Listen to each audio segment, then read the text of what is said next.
What up, y'all? It's your guy, Flourish Factory Fred, and we live at the Flourish Factory. And listen, we got... Stop. Listen. We got a real one in here right now. Yes, sir. Real one right here. Yes. You know what I mean? It's an honor and a pleasure to have my man Johnnie Fresco from the Dead Fresh crew in the building there. Absolutely. Appreciate you pulling up on us. Thank you for having me. Real talk. You know, so yo, stick with us. First off, like, subscribe, all that good stuff. Please and thank you. Yes, and then if you haven't, go follow my man's page, man. I'm starting it off early. We're just making sure that you need to get into the know. Okay, you need to get into the know, man. Dead Fresh crew. And so, Johnny, we're gonna do a couple things when you come to the Flourish Factory, right? All right. First off, we definitely want to hear why you started and everything, because I think it's important, because you got a lot of gems. Yeah. You got a lot of gems, friend. Period. You got a lot of gems. Appreciate so that. the people need to hear that, right? But before that, let's give the people what they really want. Let's see the pieces. Okay. Let's see the pieces, Dead Fresh crew pieces. Let's walk through what you got for me here. Okay, man. Here we got one piece from the 86 collage, bro. We got the Jordan t-shirt. You know what I'm saying? Mecca classic. We got the 86 shorts to match. Sublimated joints. Tell the people a little bit mesh heavyweight, nice about the collection, about this 86 collection. Let's give them the quick, you know what I mean, the realness of why this matters. Why do you make these pieces? This collage is from a trip I took in Lisbon, Portugal when I first started my brand. I went there on a one-way trip, just trying to figure it out, do my business plan, everything like that. And I actually got stranded there, lost my wallet. I did an interview where I told the whole story on YouTube. You can check that out. But I got stranded there, lost my wallet. I ended up sleeping on my cousin's couch in Portugal. And a couple sleepless nights brought me to creating this here as a background on our Tumblr for our first version of our website. And because of that, I wanted to be able to tell that story and sell more of the story as opposed to a product. So I put that story into this product and into that product you just saw in the t-shirt, and there you have it. You know what I'm saying? Okay, love it. Then we got this hat right here. Yes. Tell us a little bit about like the hat, the statement pieces. We born and raised in LA. This is just a, clean World Series play on the LA hat. And then, if you can see up a little closer, we put our Heart Boat and Star logo in there just to change it up a little bit, because I always like to do something where I put my own little small detail in there.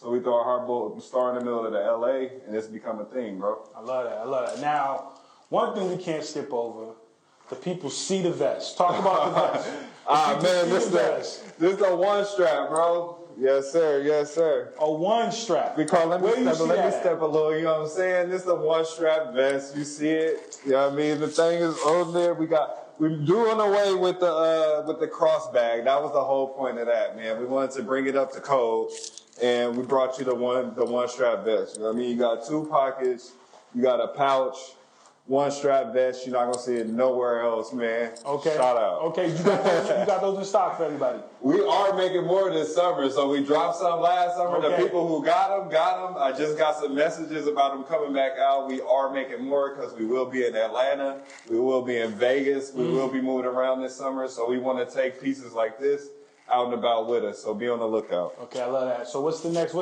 out of the collection, what's the next pieces you would like to show to the people, man? I'll show them this one, man, because this one, bro, honestly, we put this one out I think I put this one out on March 10th, bro. You got the Mamba skin on the back, in the D logo. You got Kobe with the LA hat I just showed y'all. We flipped that. Kobe, Dodgers. So you got the trifecta. You got Kobe, you got Lakers, you got Dodgers. And we be getting a bunch of people doing exactly that, wearing it to the Laker game, wearing it to the Dodger game. And, bro, like I said, we put it out March 10th. It's been a little under 2 months, and we've sold like 400 of these shirts.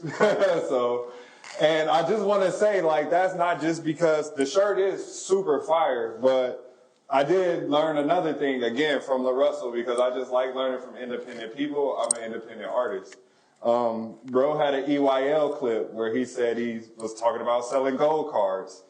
And you could pay whatever you want. But the gem in that clip was that he took that clip and then he put it on Instagram and he ran ads behind it. And he said he took 30 days and he spent $100 a day on ads. That sounds like a lot. It is a lot. That's $3,000 to do the quick math, right, in a month. Just on Instagram ads, which for most entrepreneurs sounds pretty fucking crazy. But I tried it, you know what I mean? Just because I'm like, whatever. He said it worked for him. He got a crazy ass return on it, and I tried it. And when I say that shit works, it absolutely works if you have a product that you want to stand behind. I tried it with this product here, and when I say putting $100 a day for 30 days on Instagram ads behind this product absolutely blew that shit through the roof, bro. It blew it through the roof. Spend the money on the ads if you have a product that you believe in. Get in front of the people, because if they like it, they are going to buy it, and it will pay for itself. I told y'all he was coming with gems. We turned up this episode. And I'll even go a little bit further, man. Please. Put the ads on automatic, man. Don't try to find your audience. Let Instagram do that for you. Put the ads on automatic, 30 days, $100 a day, and just do it, man. Just trust it. Just do it. Just do it. Just do it. Just do it. That's it. Y'all already see what's $100 a day piece. Stop playing with them, okay? Man, what's don't the next play with piece? it. What's the next piece you looking at right now? Let's see. We'll do the Babs, man.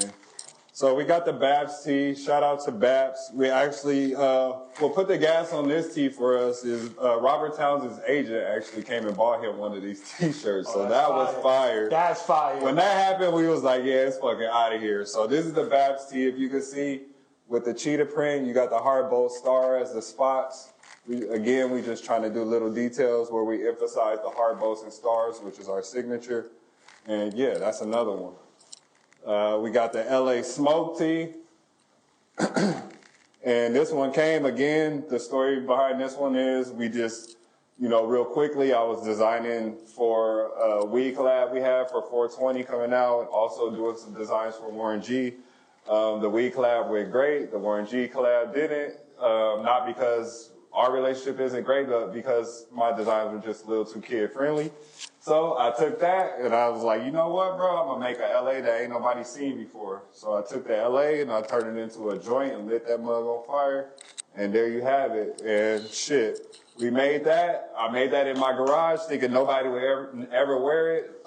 And Rick Ross wore it, Hit Boy wore it. So again, that's to say, man, you never know. Just make your stuff, put it out, send it out, trust the process, and you never know, like, whose favorite piece is gonna be what, bro. So, trust the process, bro. LA Smoke. He got more. Wait, there's more. Let me see. So this is a Dare Fresh Letterman jacket with the Chanel on there. You got the Hardbolt star again on the sleeve, embroidered in. Got the American flag Hardbolt star patch, 10-year patch. Chanel D's, Write Your Own Destiny, Love, Power, Fame. Just a real clean members only type thing where we just want to give our customers who are like of the higher tier something to rock when they go out. It's just like, yo, you got that shit on, bro, where you get it from. And 9 times out of 10, that's what you're gonna get when you rock with Dare Fresh. I love this, bro. You got variety. Yeah. You got variety. So absolutely. I think y'all seen it, y'all. And if you like any of these pieces, hit the link below. Make sure you tap in, man. Dare Fresh Crew. You know what I'm saying? Make sure you check out the Flourish Factory because he got pieces. Yeah, man. Yeah, he got pieces, and I think more on the way. I think the thing that I would want to jump into the conversation is. Stop playing. Let me put the kicks right there just so y'all can see. You know what I mean? We got the collab because my man got the El Capitan t-shirt. Shout out to my bro El Cap. Shout out to El Cap. We got the collab shorts coming back out tomorrow, actually. So Dare Fresh El Cap collab camo shorts come back in stock tomorrow. My man got the El Cap shirt on, and then y'all see the El Cap on the shoe. So we got the collab with El Cap coming. Dare Fresh Crew Cortez, call it what you want, but yeah, you know what I mean? We here. I like it. So yes, sir. So let's rewind real quick. How long have you been in business or started the business, or when did it start as an idea? So 2000, man, if we really gonna go back, 2000, when did we say Dare Fresh? I would say it was like 2007, bro. We actually just came up with the term Dare Fresh. Okay. I think it was me and my brother Snacks. We were listening to Young Dro, I think, because that's what I'm trying to think of what time. That's like 08, 09. Yeah, when his first album came, Best Thing Smoking. Yep. Okay, so around that time is when we first came up with the term. 2011 is when I went to the trip to Portugal. Okay. So that's when I kind of like feel like that started for me because that's when the website started. That's when it crystallized. But the term actually came a little bit before when we heard Young Dro. Okay. And he said a line on that album where he said, "Dead fresh, hoes be like, damn, it's a mannequin." Yeah. And we just looked at each other like, oh shit, like it just went off. Like the mannequins wear the freshest clothes. Like every time you go in, they're meant to wear the best stuff to catch your eye. Yeah. So we like, bro, we gonna be a crew of people who wear the best stuff that catch your eye. We're gonna be a crew of mannequins. I feel that. And that's where it came from. Like literally, Dead Fresh Crew came from Young Dro saying that line. Shout out to Dro. Yeah, shout out to Dro. Shout out to Dro. We gonna meet him one day, right? Sure. So you come up with this concept, and then there's a gap in between that, and you end up with the 2011. Yeah, there's a gap in between that where, so how it went was. This logo here on my hand is a cloud with a crossbow, right? Yeah. Because we were super obsessed with, well, at least I will say, but we were all fans of ice cream, BBC ice cream. Yeah. So that was like, Pharrell was like the holy grail of like doing it, you know what I mean? Right. And I just wanted a logo that could stand like next to that, you know? Yeah. And this cloud and crossbone was like the closest I felt I got to that at that time. Yeah. So have you always been artistic like this and design and just drawn? Or was this like, well, this is just developing the time? As far as I can remember, yeah. It was always basketball, like sports, and then like art. You know what I mean? That was like when I wasn't on the court, that was my time to like myself. Like I was always kind of like introvert, like to myself, I guess. Yeah. You know, middle kid, like to myself, I didn't really need much. Like art was just like my release. I loved it in school. I loved it at home. I would take projects from school and do them at home. So I just knew I had that in me, like the arts and craft type thing. Fire. So you got this passion. I heard the Dro album. Yeah. Boom.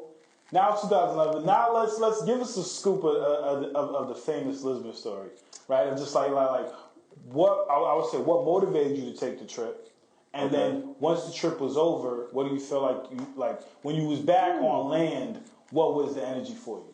So I'll try to answer that without going too far around it. So from that time of hearing Dro, of having Brainstorm, that was the Cloud Crossbone. That was what it was called. Okay. So I'll kind of give you a little bit of fire or motivation leading up to that. So we had Brainstorm, and then we had our block parties. On our block, we would have these annual block parties that were pretty famous in our neighborhood. Yep. And we where you from? Gotcha, where you from? From Gardena. You heard it? 131st Street. Yeah. So we would have these famous block parties, and a bunch of people would come, and we use that to sell our Brainstorm T-shirts. And we would sell all our shirts, but only ours had Dead Fresh Crew on the back. So everybody got Brainstorm T-shirts, but only me, Snacks, a couple of the homies, like, you know, close-knit homies, had Dead Fresh on the back. Okay. So that's how we started that little bit of exclusivity. We went to go trademark Brainstorm because we were like, damn, we just sold out of shirts at the block party, blah, blah, blah. Yep. That was my first lesson in business because we went to go trademark and it was already trademarked. So that was like my first heartbreak too because it's like, damn, this shit is booming and somebody else owns the name. So you get from that time up until 2011, that's where that gap comes from because there's that heartbreak of, damn, we can't do Brainstorm, of Snacks saying, damn, let's just use Dead Fresh Crew, but me feeling like Dead Fresh Crew is just like a cool crew name, not like a cool clothing brand name. It don't sound cool, you know what I mean? So I'm like, nah, bro, we got to come up with something else. So I come up with Bill Birds, I come up with Snacks and Jay, I come up with Notebook Doodles, I come up with... you had some names. Just all kind of names. It's just like in between, bro. There's a bunch, and Snacks probably has all those shirts because he saves everything. But there's a bunch of names in between, bro, where it was like Juice Box Company. Like, I was just coming up with all kind of crazy shit, and it wasn't hitting. He like, bro, just like people still asking for a Dead Fresh Crew, bro. Just make it Dead Fresh Crew, and I'm like, you know what? The name, I go search on everything. The name is available, Twitter, all right, it's an easy call, you know what I mean? Mm-hmm. So we go there, and then it's like, okay, now it's time to learn from the mistakes, bro. So my wife has a fashion book that, you know, she gave me where it's like Fashion for Profit. I forget who it's by. But I took that book and I was like, man, in order for me to do this, I can't be in the same environment. Or at least I don't want to be. I want to like just go off and really be able to focus. Yeah. And I read The Alchemist. Yep. I read Man's Search for Meaning, like Yep. a couple different things that just kind of gave me that fire to be like, let me just go on my own journey. And that's what I did. I never really say this, and I always say this, I guess, in interviews, so eventually it'll be out. I do acting and modeling. Like, I actually have an audition tomorrow for a commercial. And I used the AT&T ad that I did. I took all that money and I bought a one-way trip to Spain. Yeah. And I only did that because, A, my cousin knew somebody there who I could stay with who didn't speak English, so that's a whole nother story. And B, I have family in Lisbon, and I wanted to meet them. So as close as I could get was Spain. That makes and sense. I just stayed in Spain for a while until I was able to get in contact with them. And that honestly, like, that trip, bro, the reason I went was I feel like I answered that, was to do business plan. Yeah. Like really get it, you know, Into your own bag. really get into my bag. But what it ended up doing was, way more, bro. Because I went there and like I said, I went to go stay with this girl who I was supposed to stay with for 90 days. But we talking on Google Translate, she doesn't speak English. I'm taking a huge leap of faith because I don't have a phone. I don't have a computer, no communication. I'm just there on a one-way trip, like hoping I meet this girl where she says she gonna meet me at. I got a place to stay, like my last bit of money, everything, right? And a few days into a trip, I say a little less than a week, her parents get kicked out of where they're living, so they're coming back to live with her. Oh. And she says, okay, so you have to leave. So I'm thinking, just for a couple of days so they don't know I'm here. And she's like, no, you have to leave, like, permanently. And I'm like, yeah, I'm from the U.S., not here. Like, I can't just go. I don't have anybody. You're the only person I know here. She's like, I mean, you got to figure it out. But you got, like, maybe a day or two. So I just took, like, a day. And I just walked around Barcelona I walked to where I was supposed to be staying because somebody helped me find a hostel. So I stayed in a hostel. Yep. And I just walked there first just to kind of see how far away it was. And then I just kind of roamed around Barcelona for a while, just like, bro, what am I about to do in Spain for the rest of this time? I don't know what's about to happen now because this is not what I planned. Completely different space. And it changed my life because staying in the hostel opened me up to everybody else who was on pretty much a similar mission that I was on, just out trying to like figure out life, young, trying to figure out life from all over the world. I ended up performing out there because I told them I rapped before, and they're like, oh, you a rapper? So they signed me up for live music. I ended up performing out there, just like a bunch of stuff, bro. Yeah. And it just opened up, like, man, my mind to a bunch of stuff. I seen in the oldest church in Portugal, I seen Black Jesus, a statue of Black Jesus. That still changed me to this day. Like, looking at a whole bunch of others look at Black Jesus and be like, are we all looking at the same thing?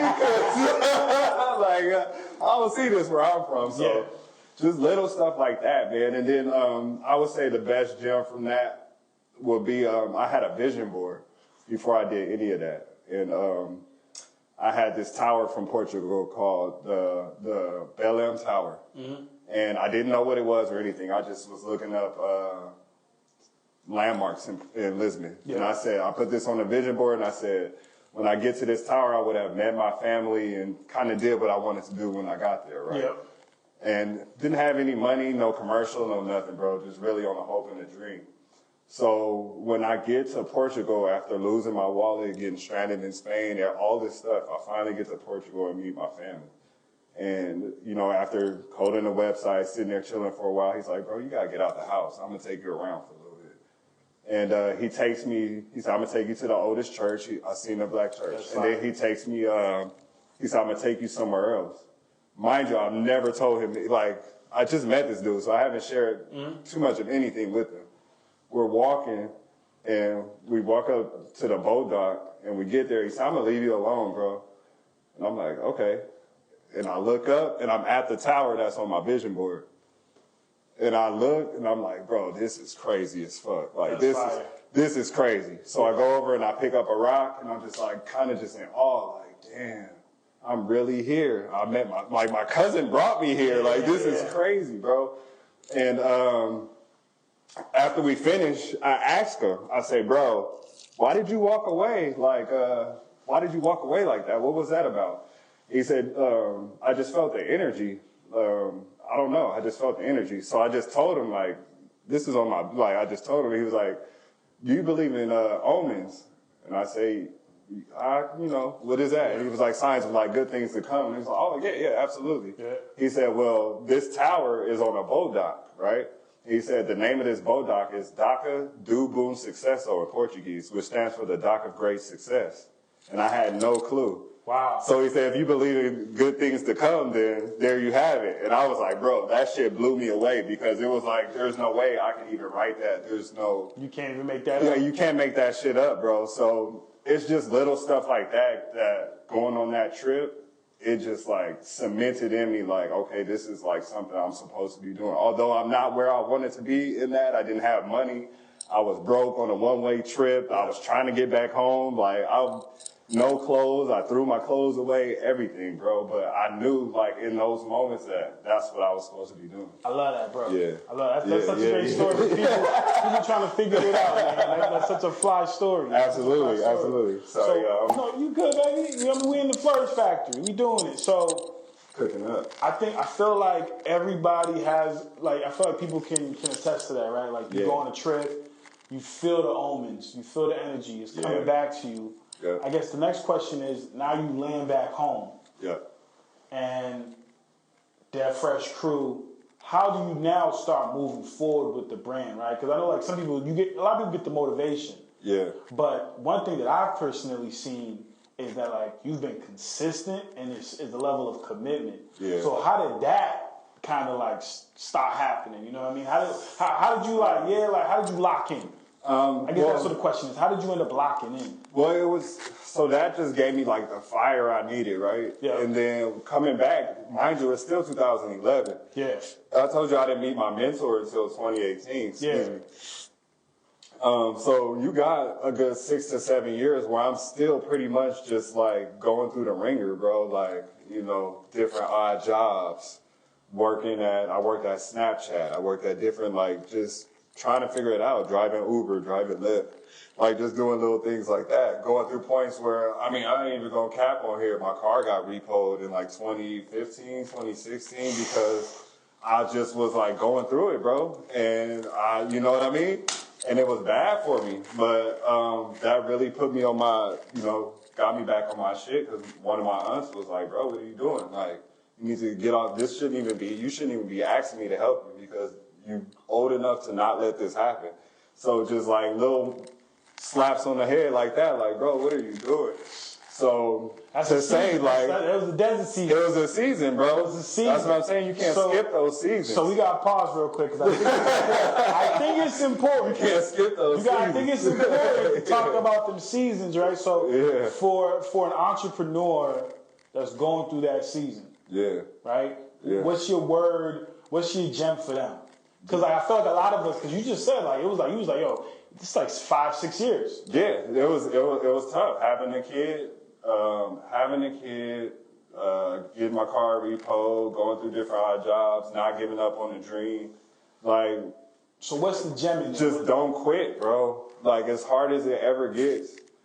I know that shit sounds crazy, but I heard Nip say it, like, my best talent was that I just didn't quit. I didn't give up. And that shit resonated so much with me because I know. You went through every emotion. Bro, every single one, bro. I mean, crying, like, just everything, bro. Like, because it's that hard. And you know in your heart, like, you good at something. Like, and you see niggas that's doing it. You like, I'm better than them niggas, but I'm where I'm at right now. You know what I'm saying? So in your heart, you know you that nigga, but it's like, fuck, bro, like I'm where I'm at. Yeah. So you don't quit, bro. As hard as it gets, you don't quit because at the end of that, I'm working at Snapchat. It's getting super difficult. No, actually, I'm not even at Snapchat no more. We got laid off at Snapchat. I'm working at my childhood homie owns a restaurant, Grill Fresh. Yeah. He's like, bro, you on unemployment? I'll pay you the difference just so you can make ends meet, you know, in cash. Yeah. Cool, bro. Come and do that. I'm working the cash register, smiling, trying to put on my best face. You know what I'm saying? This is not too long ago. This is 2018, bro. Yeah. Yeah, this is 2018, so this is not too long ago. And just trying to make ends meet, and then I meet my mentor because a homie who I played basketball at Santa Monica with, Santa Monica College, he runs Venice Basketball League, VBL. That's his league. He needs uniforms. He's like, bro, the guys that I got printing them don't got the time to do it. I trust you because I watch you do this stuff. You my boy. Like, can you go down there and just manage the situation for me? Help them print? Like, I'm going to send some people down there. You manage them, but get the job done for me. And the guy's shop he sent me to, Groovy Silk, is my mentor now to this day because he saw the dedication I put into getting that job done. He's like, bro, make sure he pays you first.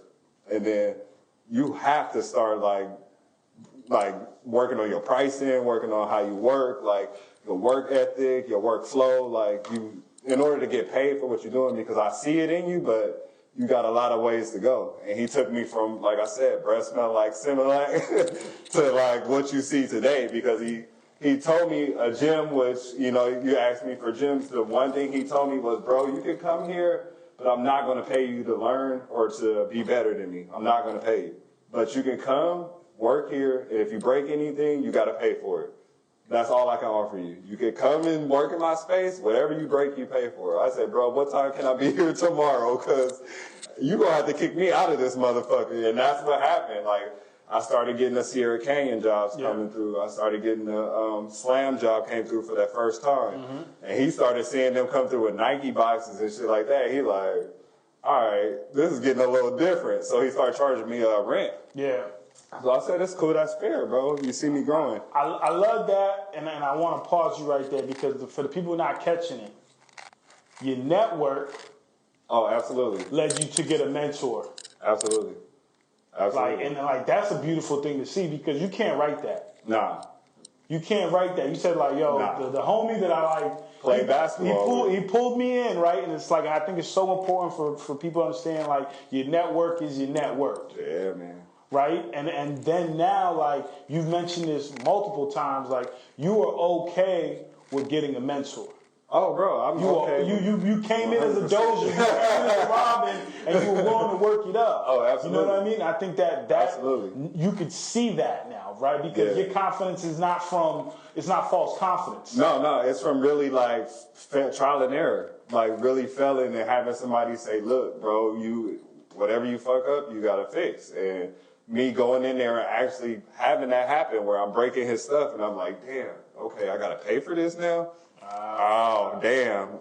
Well, shit, now that he charging me rent and I got to pay for the shit I break, like, let me just start taking pictures of everything I'm using.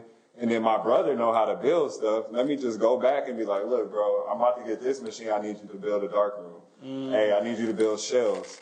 Hey, I need you to change the plug so I can plug this machine in. And I just took everything I saw there, took pictures of it, and brought it to my space and turned my space into what I was paying for there. To his point, not having any rent, you know what I'm saying? But being able to wake up, go into my garage, and turn the idea I had, which I've done plenty of times, into a product, and put it on the internet the same day. Yeah, that's beautiful. That's beautiful. You know, and I think you can't, see, some people might have heard the way that he approached you. Mm-hmm. Right? But I think that, like, one thing Jim Jones said this a while ago that always stuck to me, it was like, and it's a regular saying, but it's like, game is to be sold, not to be told. Absolutely. You know what I mean? And I think that because there was a cost to what you were doing, it pushed you in a different. Yeah. Right? You wasn't just like, I could just be his number 2 forever. Yeah. And like, it was an uncomfortable situation a little bit. Yeah. Right? So you like, I gotta adjust. I gotta make a little bit, and you did. Absolutely. You know, and I think that, like, and shout out to your brother too, because like it's all about that support system, right? He ended up. Shout out Big Bro. Shout out my brother Dewan, bro. You know what I mean? A1. Always got my back, bro. You know? Never says no. Exactly. See, that's like, and that's what you love to hear because it takes a village. Yeah. You know what I mean? It takes a village because you had the network behind you. Yeah. You had the mentor like feeding into you, and then so now we at 2018, and how do we end up here, right? Where it's just like. You just kill it. You know, what I mean by killing, I mean like you moving, like you in the streets, You selling things. You got leverages. You We got really trying, bro. How'd you make that jump? You know what I mean? Going from there, bro, like I said, I would say 2019 is when I left his shop. And that's when I really was like, bro, I'm just going to take this and like just, it was going into like what we now know as the pandemic. Yeah. But I was like, I'm going to really take this shot on my own, bro. And it was only because he gave me the confidence to go from like not knowing how to make screens, not knowing how to reclaim screens, not knowing how to do film separation. Like he fed me everything I needed to be able to have the confidence to go out on my own from that point on. So when he sold me the machine I was working on in there, honestly, actually I did a commercial, bro. I ain't gonna lie. Me and my daughter did a Walgreens commercial, and I was excited because that was like my first break after like all that shit I was going through, bro. It's like, damn, I got a commercial. This is awesome, man. Yeah. And I just started getting residual checks coming in from the commercial playing. And then I'm just super excited because now my daughter is getting checks from the commercial coming in. Shout out to that. I took that money and absolutely, as soon as I got that bread, I said, bro, I need that machine I've been working on. He was like, I'll sell it to you for $1,000. Easy call. Bam. Wow. I need that. Then I just started buying the rest of the equipment I needed. A dunk tank to clean my screens. Yeah. A machine to burn my screens. Like just started buying everything. And that gave me the confidence and a little bit of cushion to be like, all right, I can go start doing Dead Fresh again. And also now I see I can start doing work for other clients because I had the slam come through. And I really only think they had confidence in me because they met me at his shop. So they come into his shop and they see a big shop with auto presses and everything. They're like, oh, you know what you're doing, right? Yeah. So I get to play the part for a little bit. Like, yeah, of course I do. When I don't know what the fuck I'm doing, right? I'm learning on y'all dime right now. Yep. But thank y'all. And that gave me the confidence to leave from there and be like, all right, I can really do this. I know what to charge because I've seen this price list. I know what to add on, like, if I'm bagging it, if I'm just the little things that I never thought of before that I was just kind of losing money because I was undercharging for my printing. I wasn't charging the fold, bag, tag, do all these things. So yeah. He brought me up to code, bro, and honestly, that gave me the printing confidence to start just making stuff on my own, just, you know, printing my own designs. And then the big pivotal thing just with making like wallets and shoes and stuff like that, we were at Cool Kai. Shout out to him because it was a little bit of inspiration. We were down there when he did his first pop-up in LA, I believe it was. And I was in line just chilling around. I was going to get some shoes, but it was just taking a really long time, right? Like all day, really. So we like, bro, we about to dip. And my little cousin was like hype, you know, so he stayed out there till like he was going to sleep out there. So I gave him the bread. He bought me some shoes. So I'm like, in my head, I had designed our logo, this D logo, I had turned him into a mascot. And I put the shoe on him, the Crutez. But I had never thought about turning it into a shoe, bro. It was just the first version I did of him, he had on the Jordan 6s, the Carmines, because that's my favorite pair of Jordans ever, you know what I'm saying? Yeah. And people wouldn't wear that shirt because he had on the 6s unless they had the 6s on. And I'm like, bro, that don't make, you can wear any shoe. It's just. Nah, I would have done the same. So I was like, so you understand. Yeah. So to fix that problem, I was like, I'm going to make an ambiguous shoe that nobody could like do that with. Like I wanted to do the Cortez, but I'm like, people just going to wear Cortez. So I'm like, I'm going to make my shoe. And I put that on him so people had, all right, now it's clear. You can wear any shoe, bro, because it's not even a real shoe. So I went to go buy Kai's shoe, and that gave me the inspiration to start working heavily overseas with like just making everything, bro. A tent, a wallet, a belt, a shoe. So you just got everything from the ground up. Everything there's nothing that I don't see that I don't first check to make, like source it on my own first. Like, no, I'm not paying for nothing in America if I can make it. Like, just being honest, bro. And that's what gave me that boost of confidence. I bought his shoe and I was like, bro, I'm about to make my own shoe. My homie was playing basketball in China. Shout out to my homie Pooh Jitter. He was playing basketball in China. I said, bro, is this factory close to you? He was like, hey, bro, obviously that's like not too far away. I said, that's all I need to know. And I just started working with him, bro. And I said, worst case scenario in my mind, he could go check it out. My bro can go check it out for me. So that's fire, bro. That didn't have to happen, but that gave me the confidence I needed to just like start doing that. And I didn't realize that that is the one thing that's stopping a lot of people from doing something like that. It's just having the confidence or worrying about the worst case scenario. And a lot of times you just gotta take a chance, bro. Absolutely, and I think your story's so real because like the way I was able to see upon it, like you was just everywhere. Yeah. I just see you everywhere. I go to DTLA market, the down in the alley market. I go to Black on the Block. You at every market. You know what I mean? The socials popping. You know what I mean? Obviously, because you're spending the bread on it too. You know what I mean? So I think it's like to see that it came from a place of just like creativity. Yeah. It came from a place of figuring it out. I think it's a beautiful story. You know what I mean? And this is no cap. This is more of like, yo, this is to hear it. Yeah. Is to like, but to hear it is one thing, but to have seen it from the outside, it's like, bro, keep going. Man, thank you, because I never know. Because I never know. It's authentic. It's an authentic brand, man. You know what I mean? Supportive, LA, born and raised. Please support. Absolutely. You know what I'm saying? It's fire. And so, last question really is, well, we got two questions, bro. Yeah, second to last question really is, bro, what's the vision moving forward? So the vision for me is to be vertically integrated. So what I have now is a smaller version of that. Okay. Like I said, we go from idea to finished product all in-house. I did an internship for a year. Well, I called it an internship, but they hired me to do packing and shipping. But all right, so this is how y'all gotta finesse shit, right? I learned how to use an 8-head embroidery machine, right? So this is why I say the next move is to be vertically integrated, because everything that I do pay for outsource, I know how to do. It's just that I'm working on having the space to put it all in one place. Yeah. So I worked at a spot for like a year. They hired me to do shipping and packing, but I knew they had embroidery machines, and that's what I wanted to do the whole time. So I took the job doing computer work and shipping and packing for a minute. And then I'm like, hey, I want to go do that. My sister need a job, right? So I bring my sister in, like, she gonna do my job, and I'm gonna go back there. And they like, nobody wants to work back there. I'm like, no, I want to work back there. So I finesse them out of that, and I get to do embroidery for a year on the 8-head machine, making graduation sashes. But I learned how to make the machines. And I don't have my jackets here, but I used to go in at like 4 a.m.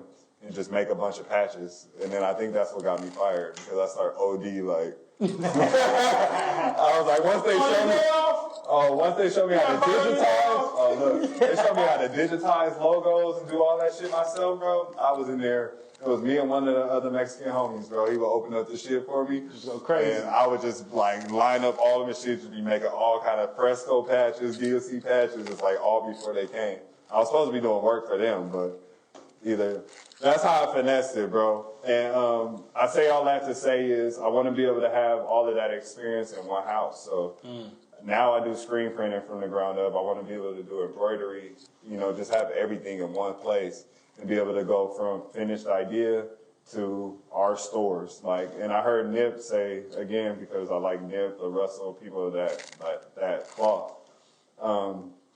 It was actually Black Sam. He said he never understood why Nip always wanted to just have marathon stores. Yeah. Because they always got so many inquiries about wholesale accounts, obviously, because that shit would have been huge for them. Yeah.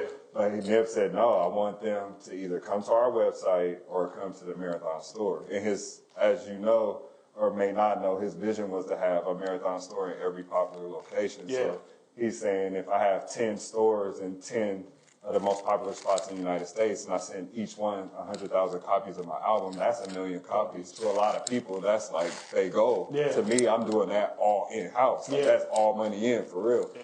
So that's like, once I heard that kind of shifted, because we've been, to your point, we've been doing very well and being consistent. We've been getting a lot of inquiries about wholesale.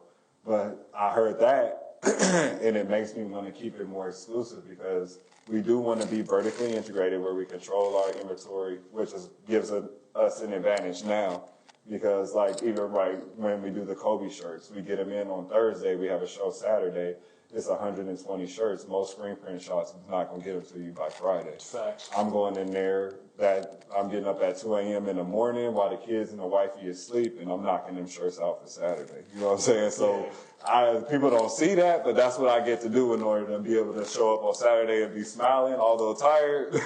I got Kobe shirts ready for y'all to buy, or I got inventory, right?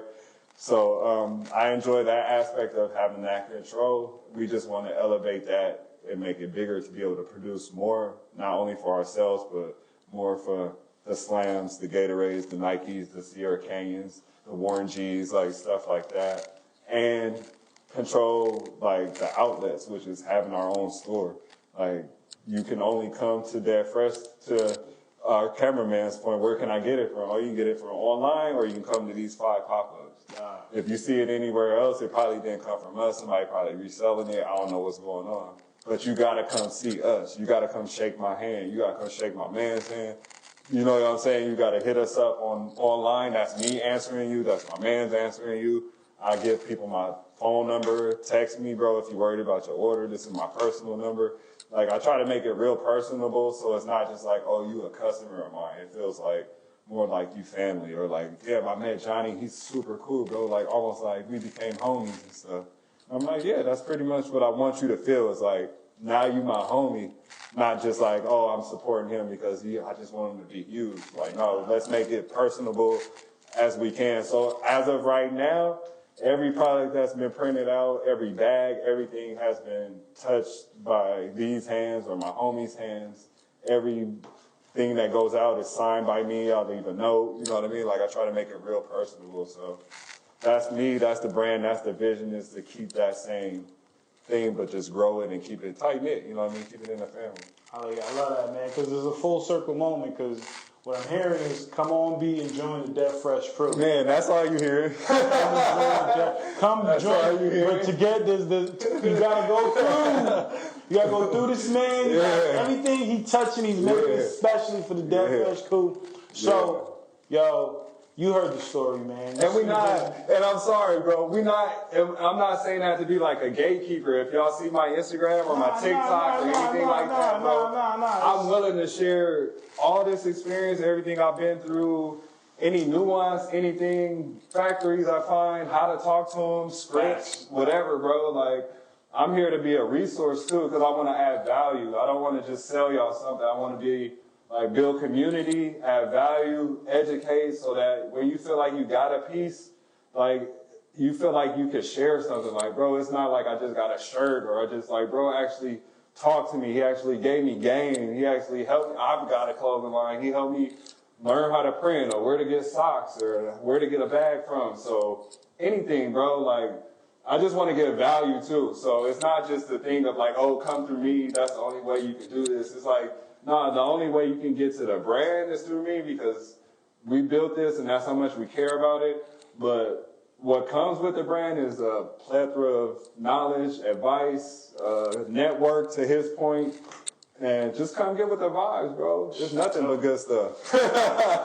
Nothing but good stuff. Last question, right? If people need some pieces, where can they get them?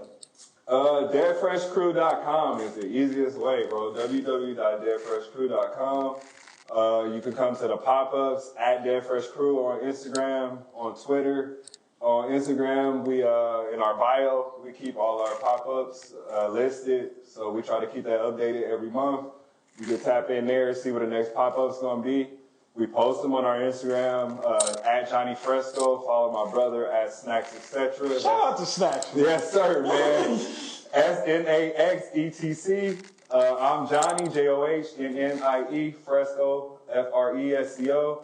At Dead Fresh Crew is the easiest. If you send us a message there, either him or I will answer you. And, bro, we don't really sell stuff through DMs. We'll send you to the website, or you could come to a pop-up.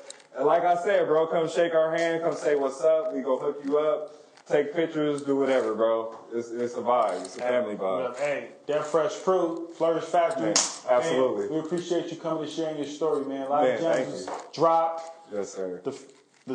The collection crazy. Man. Go check this. Go check out Go that see the rest, man. LA, Come what up, man? Shout out to Gardena. Shout out to the whole. Thank you, man. Appreciate you, bro. Absolutely. Hey, it's always a pleasure. You already know when y'all come to the Flourish Factory, we giving you some of the hottest brands around, man. That's a Coming fact. from some of the best people, dog. That's a fact. So, hey, we appreciate y'all. She got Flourish Factory Fest, Johnnie Fresco, Dead Fresh. Shout out to the guy LJ. You already know he's making magic behind the Yes, sir. screen, Yes, he is, man. Family. Come see us, man. Vegas, Atlanta, San Diego, LA, baby. We out here.